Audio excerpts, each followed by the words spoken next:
साडी हे व्हायची एकुदी महादायसी पुसिले जी जी श्रीकृष्ण चक्रवर्ती गोकुळी पावक गिळला आन मुंजाटवी अशी दावा नळू गिळीला ते कथा कैसी वर्तिली जी सर्वने म्हणितले एक वेळ कंसे पावकाते आज्ञा पिले तुवा रात्री जाऊन अवघे गोकुळ जाळावे गवळी या भर जावी ही सुद्धा महत्वाची आहे. पावक म्हणजे काय? वारा पवन पवन म्हणजे नंदाचा पुत्र झणुसावा आणि पावक निघाला तो गोकुळासी आला मध्याने एकी रात्री अग्निवात झाला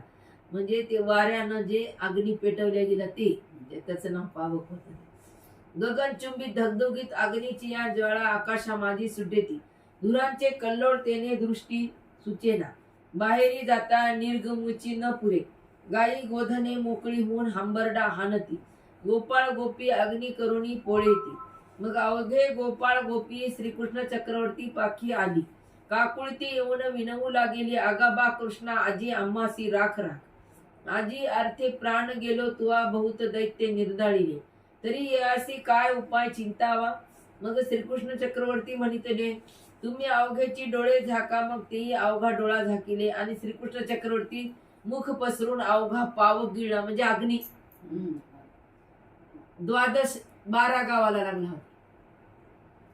मग समजता ते म्हणितले उघडा पाडोळे तेही डोळे उघडले तेव्हा अग्नी न देखती मग अवघे विस्मय झाला मग स्तवन करून आपला लिया घरा गेली मग श्रीकृष्ण चक्रवर्ती कादंबिनी मेघमाळा आज्ञा पिली ते गोकुळावरी वर्षो लागली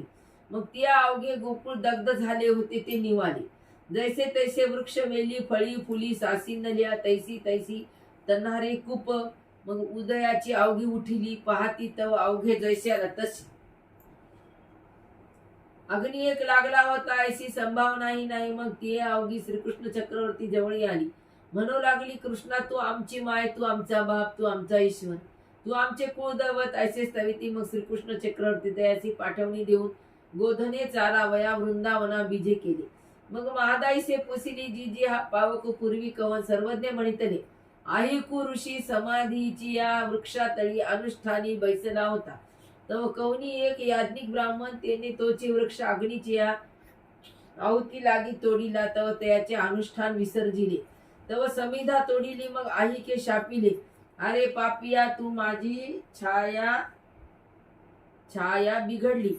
तेव्हा दैत्य योनीच्या ठाई अग्निरूप होऊन जन्मसी मग तो दैत्य कुळी पावक होऊन जन्मला. सर्वज्ञ म्हणितले श्रीकृष्ण चक्रवर्ती मुंजाट वियसी गोपाळा सहित गोधने चरित असते तव कंसे हवन करोनी अग्नी ते प्रार्थिले मग तो दावा नळू मध्यान काळी मुंजाट वियेचे होळी करीतू चालला गोपाळ पाहती तव चातुर्दक्ष वनवा केवता रिगावाची न जोडे तव तो दावा नळू गोप गोधाना ते कवळीत चालिला सगळ्यांना जाळूला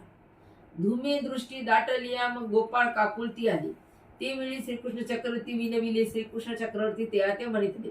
सावधे असा मग श्रीकृष्ण चक्रवर्ती मुख पसरवणी दावा नळू गिळीला